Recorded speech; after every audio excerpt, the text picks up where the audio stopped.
My name is Mike McCave. We've been attending ACC for a little over a year now, and yeah, God's been blessing us big time. Yeah, sure. So, to be really honest, I grew up in the church. So my dad's a minister, and I've got to my whole life I've been involved in the church and seeing how God works and building my faith from an early age. And our house, it was the whole theme in our house is about service.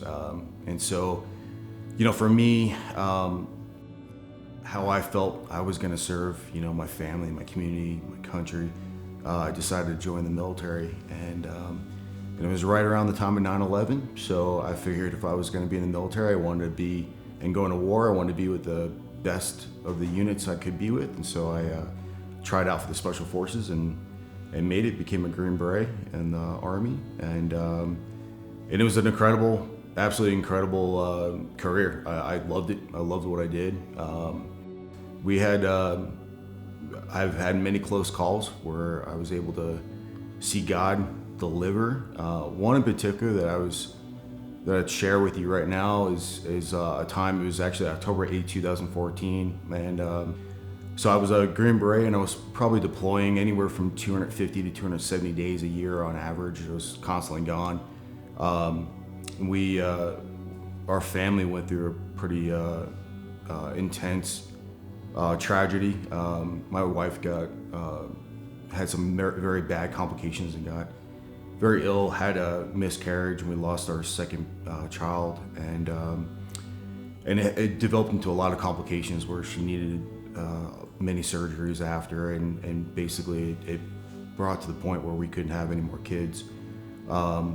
Luckily God gave us one beautiful little girl who was just the best, but it really broke both of our hearts. We wanted just to have a big family. That was on our hearts, and it really took a real heavy toll. I was able to take a training assignment and not deploy for a while, so I took a job working as a free fall instructor out in Yuma, Arizona, and it was like my dream job too. I get to skydive for the military, teaching military operations of free fall.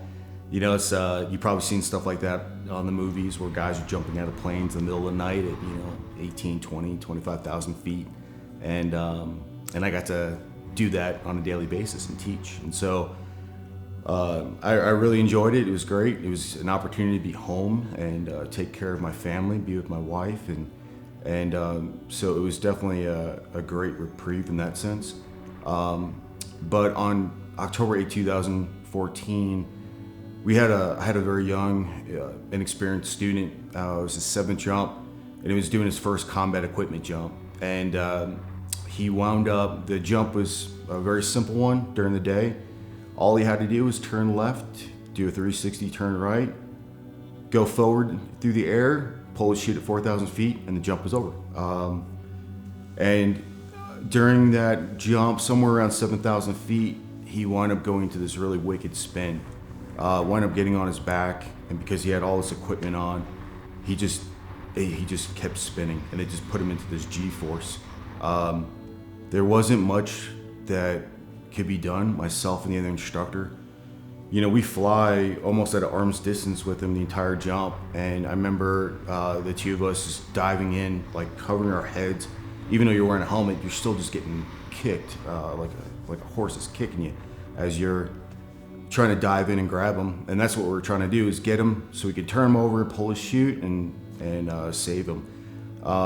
We got to a point where, and everything is going so fast. I mean, you're flying at 130 miles an hour. But we got to a point where it was around 2,500 feet, and I remember the other instructor just starting to break off, because that's kind of our floor, where there's a device in our chutes and it automatically deploys if you're going terminal velocity through 1,500 feet or whatever you set it at. It'll automatically punch out your reserve chute, and there's just no way, that we were gonna just watch him hit the ground. We tried, and we got him, turned him over, pulled his chute. Immediately I turned and pulled mine, and of course Murphy Law, hit me, and I had a malfunction in mine at extremely low altitude.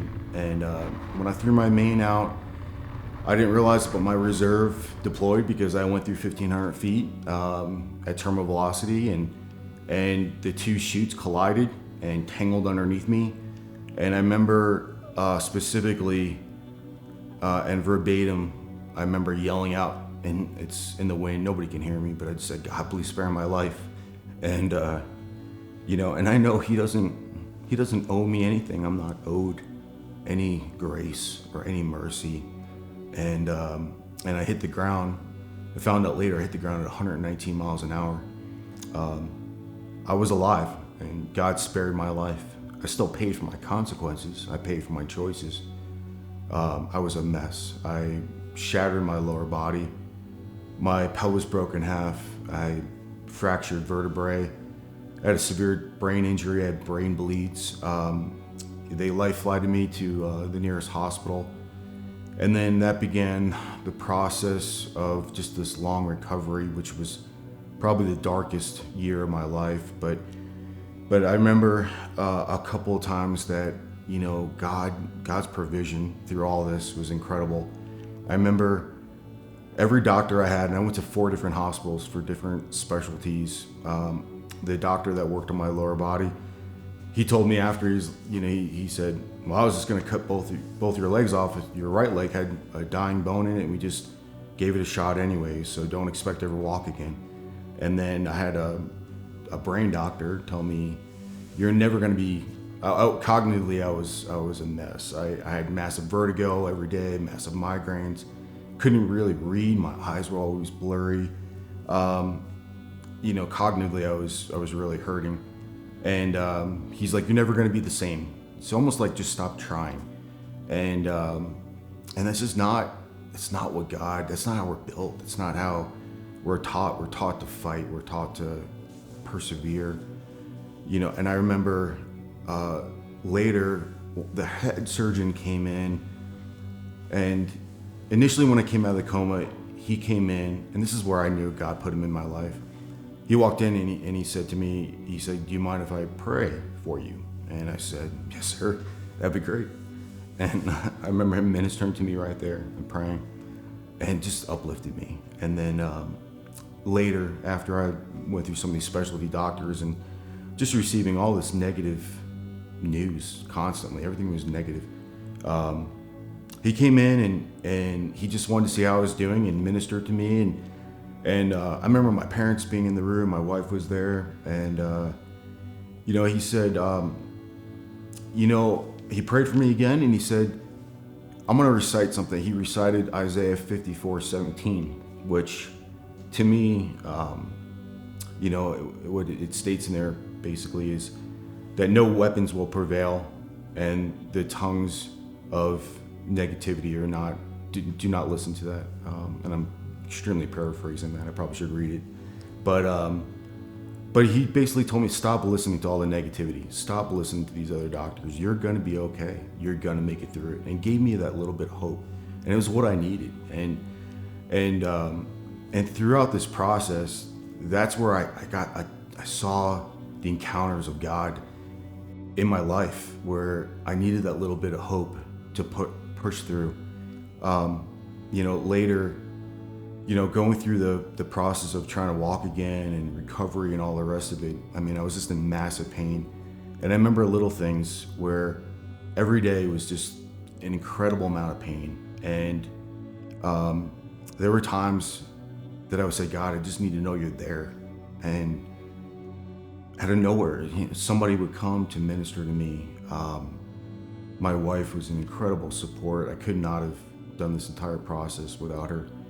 Not only did she support and help me and pray for me and be just a rock as a family, but she also took care of our little one at the time. And there was times where they put us up in a hotel, so the 3 of us are living in this little 1-room hotel, while every day I had to go to the doctors and go to physical therapy and different therapies, and through that process, the VA doctors at the time, would see me come in and look at my rap sheet of, what I went through.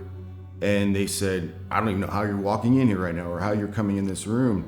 you must be in so much pain. And they're just handing out pain medications. And I was taking them because all I wanted to do was go back to work. I just wanted to go back to being a Green Beret.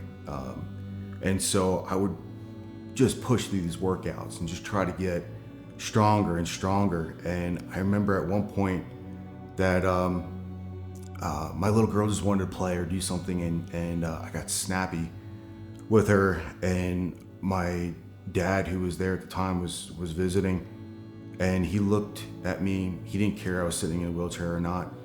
He looked at me, and just as a good father should, he just grabbed me and said, "That's not the man I raised." And I realized it was such a sobering moment where I need to get off this pain medication. It was completely making me just unsober, and I couldn't think straight. It was making me to be a monster. And I remember going into the doctors, later that week, and I said, I need to get off this stuff now. Of course, they had this long weaning process of all these medications, and then they kept saying, you can't get off all of them. You have to stay on it. There's just no way you can not be on any type of medication. And me being sometimes extreme, which is probably a more bad thing than good thing, I remember quitting all this stuff cold turkey, and my wife was taking me to a physical therapy appointment actually at the time, and I remember grabbing my chest, and I started profusely sweating, and I didn't know what was going on. I just felt like I was dying. And so I told her, and it takes a lot for me to say, take me to the hospital, the ER. And I said, take me to the ER. I think I'm having real problems here. And I walked in, got into the hospital. Turns out I was just going through massive withdrawal. And so through that process of going through that withdrawal, and not being on any pain medication, I mean, I can understand how dark it gets for people, like why people take their lives being in just an incredible amount of pain all the time for months and months and months. And through that process, I remember just praying and asking God for deliverance, asking God for help. And every time I thought I was gonna break, God had somebody to minister to me, had an opportunity that came up, and it never broke. It never got me to that point, and through the end of this process, I couldn't be a Green Beret anymore. I wasn't able to do that job physically, but I still wanted to serve. And so today, after having this tragedy in my life, I realized, I want to be able to help, and I want to be able to continue to serve. So my wife and I we opened up a nonprofit. We call it Warrior Mission Ranch.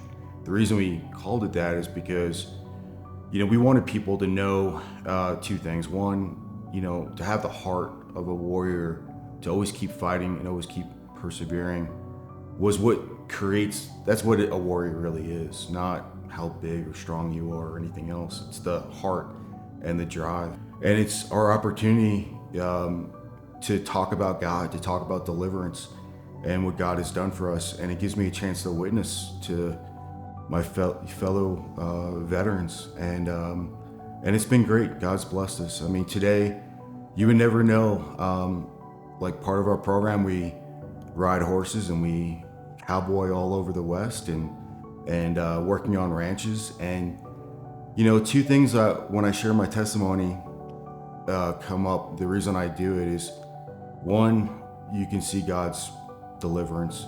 Two, even a non-believer can listen to that story and realize there's a God. I mean, there's no way I should be alive today. And here I am. If you saw me walking down the street, you never know I was hurt. If that doesn't build faith, then I don't know what does. And, for me to see God do this, it changed my life to know that God is real, that God delivers, and it builds your faith. It really built my faith. And so, that's what I want to share.